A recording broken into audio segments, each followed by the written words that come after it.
En ce qui concerne l'avis, donc c'est un avis qui comporte un certain nombre de paragraphes. Il en comporte 7. Le premier, donc, il a pour but de prendre acte de l'objectif, de notre potentiel de pouvoir mettre sur le marché, construire 1087 logements entre 2013 et 2018, avec 487 logements en zone U, donc qui constitue un seuil minimum, et puis 600 logements en zone AU, donc qui constitue un maximum à ne pas dépasser.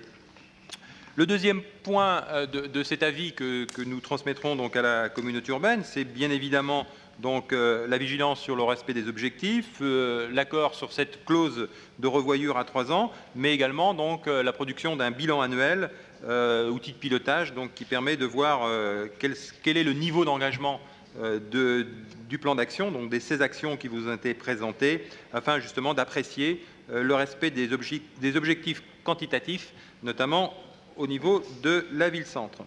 Ensuite, donc, le point 3 renforce ce que disait Daniel Le Reculé, à savoir donc la réalisation d'un diagnostic multicritère des quartiers prioritaires, de façon donc à préparer donc la nouvelle génération d'opérations de renouvellement urbain. Le quatrième point de l'avis, donc, c'est bien la poursuite de l'OPA, notamment dans le centre ancien, et puis la volonté donc de mettre en place dès que possible cette opération de restauration immobilière, donc que vous avez, M. Corbin, accolé d'un acronyme, hein, donc, qui restera sans doute dans l'histoire, mais néanmoins qui est nécessaire pour remettre sur le marché des logements qui sont stratégiques pour l'image de la ville. Le point 5, bien évidemment, on en a parlé et Alain Civilise l'a dit, donc c'est l'offre en matière d'accession sociale à la propriété, donc notre volonté d'abonder l'aide communautaire à même hauteur, c'est-à-dire 3 500 € par candidat, si on peut dire, hein, par ménage candidat, ce qui fera 7 000, donc qui va permettre de bonifier cette accession sociale à la propriété.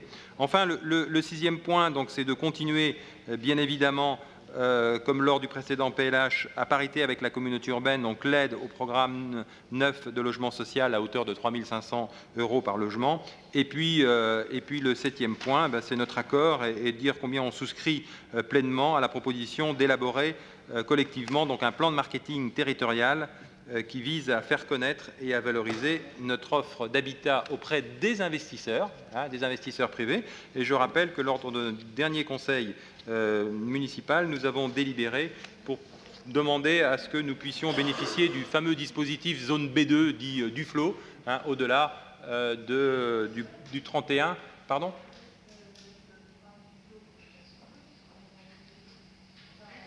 Non, mais on a sollicité, donc vous voulez apporter une réponse technique ? Juste techniquement, on a porté un dossier au niveau du côté de région, et ça sera étudié en comité régional de l'habitat, ça sera à partir du 8 juin, on sera informé aux différents acteurs, des possibilités, et la démarration demandée en zone B2 à vous.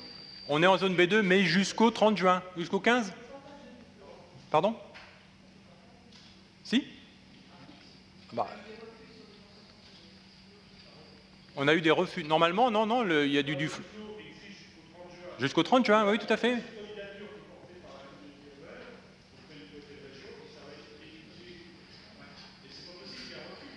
Voilà, non, on est bien dans le dispositif du flot jusqu'au 30 juin et on a délibéré pour demander la prolongation au-delà du 30 juin, donc décision qui appartient à Monsieur le Préfet de région. Donc voilà un peu les 7 points de l'avis que nous vous proposons de transmettre à la communauté urbaine de Cherbourg. Est-ce qu'il y a des avis contraires, des abstentions? Donc 1, 2, 3, 4, 5, vous avez peut-être des pouvoirs, on fera le compte. Donc 5 abstentions. Donc décision adoptée.